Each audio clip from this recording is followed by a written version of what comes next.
जय हिंद दोस्तों, कैसे हैं? आशा करते हैं अच्छे हैं। हम भी अच्छे हैं। रेलवे ग्रुप डी की परीक्षा का डेट बहुत ही जल्द घोषणा होने वाले हैं, तो आप लोग तैयारी में लग जाइए फटाफट। हमारे चैनल के साथ जुड़े रहिए। सभी को राधे राधे, जय श्री कृष्णा, श्री शिवाय नमः शुभम।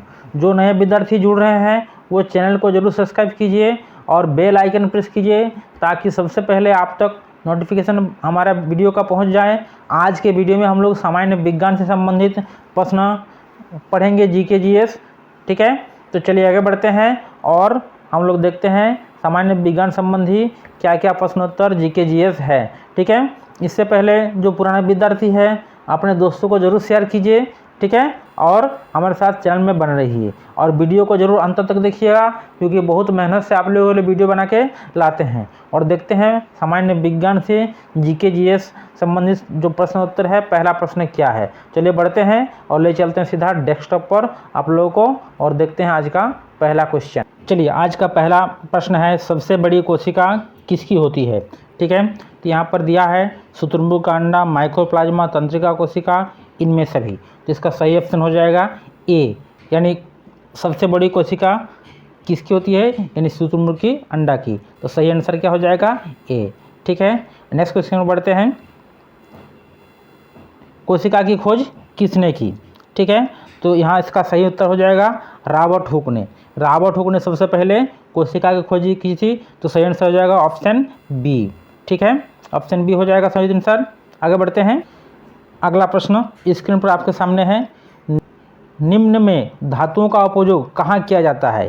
ठीक है, यहाँ है पटाखों में, उर्वरकों में, खाना बनाने में, इनमें सभी। तो दोस्तों धातुओं का उपयोग पटाखों में किया जाता है। ठीक है, तो कौन कौन से धातु का उपयोग पटाखों में किया जाता है इसको भी जान लेते हैं। पटाखा बनाने में सल्फर और पोटेशियम नाइट्रेट का उपयोग किया जाता है। सल्फर तथा पोटेशियम नाइट्रेट दोनों धातु है, तो सही आंसर क्या हो जाएगा, ए ऑप्शन।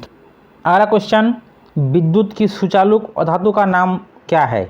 ठीक है, इनमें से है, सही आंसर हो जाएगा ग्रेफाइट। ठीक है, यानी ऑप्शन बी इसका सही आंसर हो जाएगा। ग्रेफाइट दोस्तों एक ऐसा धातु है जो विद्युत का सुचालक है। नेक्स्ट क्वेश्चन को देखते हैं। नेक्स्ट क्वेश्चन है, घर्षण बल किस वस्तुओं पर लगता है। ठीक है, तो जिसका सही आंसर क्या हो जाएगा, गतिशील वस्तुओं पर। ठीक है, गतिशील वस्तुओं पर घर्षण बल लगता है। बिना घर्षण के कोई भी वस्तु गतिशील नहीं हो सकता है। ठीक है, तो इसका सही आंसर क्या हो जाएगा, ऑप्शन नंबर सी है। अगला क्वेश्चन है, गिरते हुए सेब पर कौन सा बल लगता है। ठीक है दोस्तों, तो गिरते हुए सेब पर गुरुत्वाकर्षण बल लगता है, तो इसका सही आंसर जो है ऑप्शन डी। ठीक है, यानी गुरुत्वाकर्षण इसका सही आंसर हो जाएगा। अगला क्वेश्चन है, एंथ्रेक्स रोग किस में होता है। अगला क्वेश्चन, एंथ्रेक्स रोग किस में होता है। ठीक है, तो एंथ्रेक्स रोग यहाँ ऑप्शन दिया है मनुष्यों में, मवेशियों में, ए और बी दोनों में, पौधों में। ठीक है, तो मनुष्यों और मवेशियों दोनों में एंथ्रेक्स रोग होता है, तो इसका सही आंसर हो जाएगा बिल्कुल सी ऑप्शन। ठीक है, यानी सी नंबर इसका सही हो जाएगा।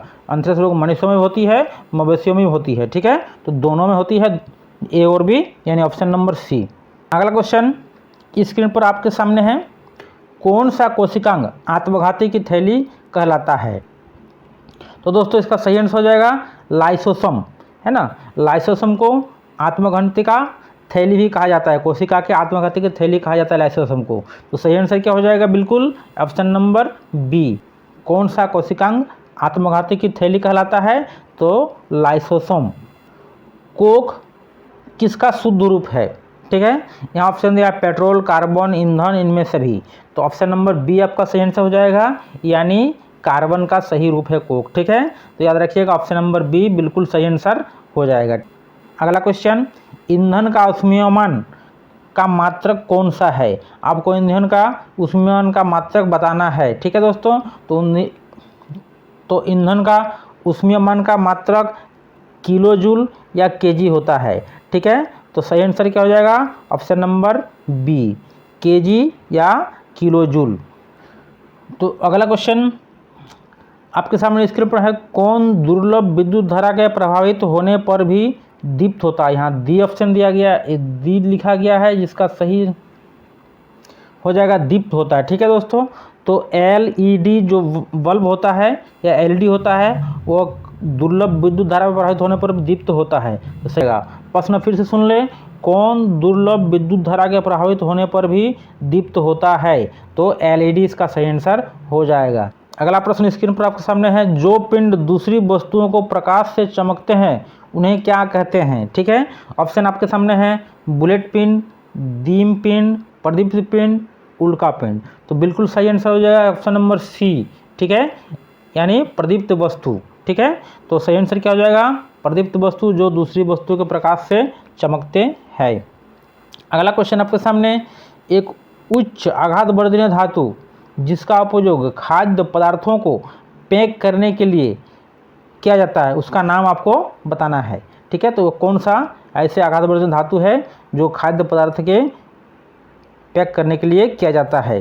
ठीक है, तो इसका सही आंसर हो जाएगा ऑप्शन नंबर ए, यानी एल्यूमिनियम। ठीक है, एल्यूमिनियम जो होता है मिठाई वगैरह जो उसको पैक करने में किया जाता है।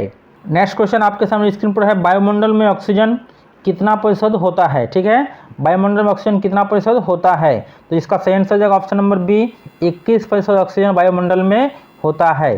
ठीक है, यानी वायुमंडल में गैसों की जो मात्रा है 78% नाइट्रोजन है, 21% ऑक्सीजन है और 0.3% कार्बन डाइऑक्साइड है और बाकी अन्य गैस मिला हुआ है। ठीक, चलिए अगला क्वेश्चन आपके सामने स्क्रीन पर है, कौन सा कोशिकांग केवल पौधों में पाया जाता है? ठीक है, तो पौधों में कोशिका भित्ति क्या पाया जाता है? कोशिका भित्ति पाया जाता है। ठीक है, ये कोशिका भित्ति केवल पौधों में पाया जाता है, जंतु कोशिका में बिल्कुल नहीं पाया जाता है। ठीक है, बाकी गुणसूत्र, केंद्रक, राजधानी दोनों में पाया जाता है। यहाँ पर आपको बताना है कौन सा कोशिकांग केवल पौधों में पाया जाता है, तो बिल्कुल सही आंसर हो जाएगा ऑप्शन नंबर ए, याद रखिएगा। ठीक है, कोशिका भित्ति जो कोशिकांग है केवल पौधा कोशिका में ही पाया जाता है, जंतु कोशिका में नहीं पाया जाता है। बढ़ते हैं अगले क्वेश्चन की ओर। स्त्रियों में आवर्त चक्र सामान्य अवधि क्या होती है? ठीक है दोस्तों, तो इसका सही आंसर हो जाएगा 28 दिन, यानी ऑप्शन नंबर डी इसका सही आंसर हो जाएगा। ठीक है, 28 दिन, 28 दिन के बाद स्त्रियों में आवर्त चक्र होता है, यानी मेंस होता है। ठीक है, अगला प्रश्न बहुत ही इंपॉर्टेंट प्रश्न है, प्रकाश की चाल कितने किलोमीटर प्रति सेकंड है? यानी प्रकाश की चाल बताना है। ठीक है दोस्तों, तो इसका सही आंसर क्या हो जाएगा? तो ऑप्शन नंबर बी, 1 सेकंड में प्रकाश 3 लाख किलोमीटर की दूरी तय कर लेती है। ठीक है, अगले क्वेश्चन की ओर बढ़ते हैं। अगला क्वेश्चन आपके सामने है, किसी पृष्ठ पर चढ़ने वाली प्रकाश किरणों को क्या कहते हैं? ठीक है, यहाँ पर आपके सामने ऑप्शन है, आपतित किरण, परावर्तित किरण, ए और बी दोनों, इनमें से कोई नहीं। ठीक है, तो ये इसका सही आंसर क्या हो जाएगा?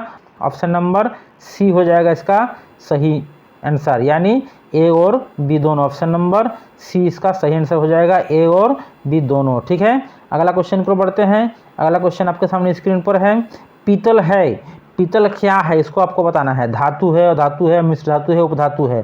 ठीक है, तो पीतल एक मिश्र धातु है, सही आंसर हो जाएगा ऑप्शन नंबर सी। अगला क्वेश्चन है, संश्लेषित रेशे की छोटी इकाई से बने होते हैं। ठीक है, संश्लेषित रेशे की छोटी इकाइयों से बने होती है, उसका नाम बताना है। तो इसका सही आंसर जो है क्या? बहुलक। ठीक है, यानी ऑप्शन नंबर ए, बहुलक जो होता है वो संश्लेषित रेशे की सबसे छोटी इकाई की बने होते हैं। चलिए देख लेते हैं अगला प्रश्न जो आपके सामने स्क्रीन पर है। अगला प्रश्न है, गेहूं की रस्ट किस सूक्ष्मजीव की होती है? ठीक है, यानी गेहूं की रस्ट जो होता है किस सूक्ष्मजीव की होती है? तो इसका सही आंसर जो होगा ऑप्शन नंबर बी। ठीक है दोस्तों, याद रखिएगा, कवक। सही आंसर क्या हो जाएगा? ऑप्शन नंबर बी, कवक। चलिए बढ़ते हैं अगले प्रश्न की ओर। अगला प्रश्न आपके सामने है, निम्न में प्रतिजैविक कौन है? आपको प्रतिजैविक का नाम बताना है। ठीक है दोस्तों, निम्न प्रतिजैविक कौन है उसका आंसर आपको देना है। तो यहाँ पर आंसर हो जाएगा ऑप्शन नंबर डी, यीस्ट जो है एक प्रतिजैविक है। ठीक है दोस्तों, बिल्कुल आंसर नंबर डी हो जाएगा। चलिए बढ़ते हैं अगले क्वेश्चन की ओर, देखते हैं अगला क्वेश्चन क्या है। नींबू का रस है, ठीक है, नींबू का रस क्या है इसको आपको बताना है। यहाँ ऑप्शन दिया है, नींबू का रस क्या है? एक हीन चालक, सुचालक, अर्धचालक, कुचालक। ठीक है, तो नींबू का रस एक सुचालक है। ठीक है, इसमें विद्युत प्रवाह। प्रश्नों को देखते हैं, कॉपर सल्फेट का रासायनिक सूत्र क्या है? यानी कॉपर सल्फेट का आपको रासायनिक सूत्र बताना है, जिसका सही आंसर हो जाएगा ऑप्शन नंबर ए, CuSO4। 4, ठीक है। CuSO4 कॉपर सल्फेट का रासायनिक सूत्र है, यानी ए नंबर ऑप्शन इसका सही आंसर हो जाएगा, ठीक है। अगला प्रश्न आपके सामने है, किसके द्वारा वायुमंडल की ओजोन परत क्षतिग्रस्त होती है, ठीक है दोस्तों। यह बहुत इंपॉर्टेंट क्वेश्चन है, तो इसका सही आंसर हो जाएगा CFC यानी ऑप्शन नंबर ए, क्लोरोफ्लोरोकार्बन, ठीक है। तो क्लोरोफ्लोरोकार्बन के द्वारा क्या होता है, वायुमंडल की ओजोन परत क्षति होती है, जिससे क्या होता है, सूरज की पराबैंगनी किरणें हमारे पृथ्वी पर आते हैं वायुमंडल की ओजोन परत क्षति होने से। जीव की सूक्ष्मतम मूलभूत संरचना में क्या है, ए अंग, बी उत्तक, सी कोशिका, डी शरीर, ठीक है। तो जीव की जो सूक्ष्मतम संरचनात्मक इकाई है मूलभूत, उसको बोलते हैं कोशिका, यानी ऑप्शन नंबर सी इसका सही आंसर हो जाएगा, ठीक है। कोशिका जीव की सूक्ष्मतम मूलभूत संरचनात्मक इकाई को कहा जाता है, ठीक है। अब बढ़ते हैं अगला क्वेश्चन की ओर। अगला क्वेश्चन है, जीवन का भौतिक आधार क्या है, ठीक है। जीव द्रव्य, कोशिका द्रव्य, केंद्रक, इनमें सभी, ठीक है दोस्तों। तो इसका सही आंसर क्या होगा, ऑप्शन नंबर ए, जीव द्रव्य जो है जीवन का भौतिक आधार है। अगला प्रश्न आपके सामने स्क्रीन पर है, जो बहुत ही इंपॉर्टेंट है। प्रश्न है, एक कोशिकीय जीव है, इसमें ऑप्शन है ए मक्खी, बी केंचुआ, सी तितली, डी अमीबा, ठीक है।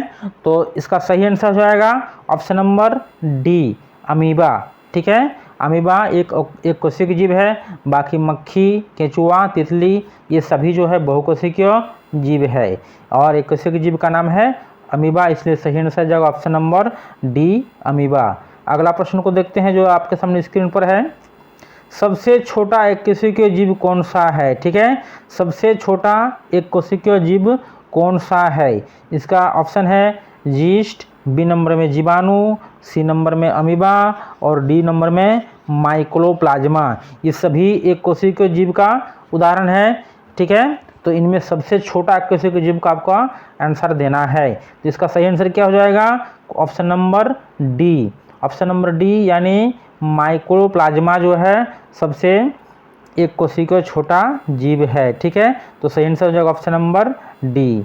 अगला चलिए दोस्तों, अगला क्वेश्चन जो आपके सामने स्क्रीन पर बहुत इंपॉर्टेंट क्वेश्चन है, निम्न में से एक कोशिकीय जीव नहीं है, ठीक है। यहाँ 4 ऑप्शन दिया गया है, ए बी सी डी, ठीक है। इसमें आपका जो एक कोशिकीय जीव नहीं है उसका आपका आंसर दिया है, ठीक है। तो इसका सही आंसर क्या हो जाएगा, सी, ऑप्शन नंबर सी, यानी जो चींटी है एक कोशिकीय जीव नहीं है, पैरामेशियम, अमीबा, यूग्लिना ये सभी तीनों एक कोशिकीय जीव है, और चींटी एक बहुकोशिकीय जीव है। बढ़ते हैं अगले क्वेश्चन की ओर और देखते हैं अगला प्रश्न क्या है। केंद्रक में कौन सा द्रव्य पाया जाता है, ठीक है।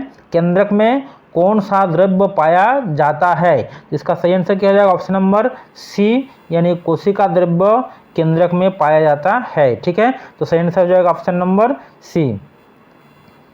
अगला क्वेश्चन, जंतु कोशिका में क्या अनुपस्थित होता है, ठीक है।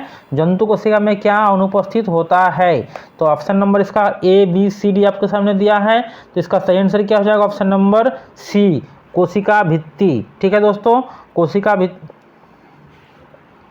तो इसका सही आंसर क्या हो जाएगा, ऑप्शन नंबर डी, है ना दोस्तों, कोशिका भित्ति जंतु कोशिका में अनुपस्थित पाया जाता है। अगला क्वेश्चन को देखते हैं। अगला क्वेश्चन है, कोशिका का कौन सा भाग कुछ पदार्थों को कोशिका के भीतर तथा बाहर आने जाने की अनुमति देता है। क्वेश्चन फिर से एक बार देख लें, कोशिका का कौन सा भाग कुछ पदार्थों को कोशिका के भीतर तथा बाहर आने जाने की अनुमति देते हैं, ठीक है। ए में है कोशिका द्रव्य, बी में कोशिका भित्ति, सी में जीव द्रव्य और डी में प्लाज्मा झिल्ली, ठीक है। तो इसका सही आंसर क्या हो जाएगा, कोशिका भित्ति। तो इस प्रश्न का सही आंसर क्या जाएगा, ऑप्शन नंबर बिल्कुल बी, कोशिका भित्ति जो है कुछ पदार्थों को कोशिका के अंदर और बाहर आने जाने की अनुमति देते हैं, यानी स्क्रीन पर आपके सामने जो ऑप्शन बी है कोशिका भित्ति सही आंसर हो जाएगा, ठीक है। देखते हैं अगला प्रश्न को। क्लोरोप्लास्ट किसमें पाया जाता है, ठीक है। क्लोरोप्लास्ट किसमें पाया जाता है, जंतु कोशिका में, पौधा कोशिका में और भी दोनों, इनमें से कोई नहीं। पौधा कोशिका में क्लोरोप्लास्ट पाया जाता है, यानी पादप कोशिका जिसको बोलते हैं, ऑप्शन नंबर बी। तो चलिए आज के लिए इतना ही दोस्तों, जय हिंद। अब अगला मुलाकात आप लोगों से बहुत जल्द अगले वीडियो में होगा। तब तक लोग स्वस्थ रहिए, मस्त रहिए और पढ़ाई जारी रखिए और हमारे चैनल के साथ बने रहिए। और जो नए विद्यार्थी जुड़ रहे हैं वो चैनल को सब्सक्राइब कीजिए और बेल आइकन प्रेस कीजिए ताकि आप तक सबसे पहले हमारा जो नोटिफिकेशन है पहुंच जाए। जय हिंद।